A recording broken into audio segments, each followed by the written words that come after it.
পানীয়ে আমাৰ মথাউৰিটো ভাঙি লৈ যায় ৰাইজৰ যথেষ্ট অসুবিধা হৈছে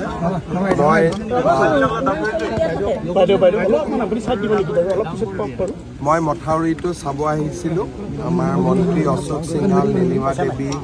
আৰু বিধায়ক পৰমানন্দ ৰাজবংশীও আছে আমি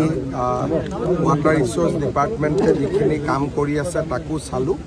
আৰু ভৱিষ্যতে এই মথাউৰিটো শক্তিশালী কৰি নিৰ্মাণ কৰাৰ বিষয়েও আমি আলোচনা কৰিছোঁ আজি কিছু বছৰ বানত যি বিধ্বস্ত যিসকল পৰিয়াল ফেমিলি যিসকল খেতিয়ক বহু আধি কৰিছে বহুতে খেতি তেওঁলোকৰ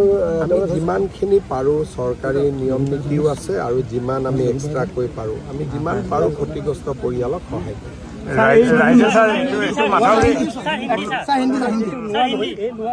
কিছু বছৰ আগত আপোনাৰ ইয়াৰ ফুটটো সলাই বেলেগ ফালে গৈছিল ইয়াৰ মূল কাৰণ যিখিনি খনন তাৰ ফলতে অসমতে হৈছে ছাৰ বিদেশী অঞ্চলত বিদেশীসকলক সুধিব কি হৈছে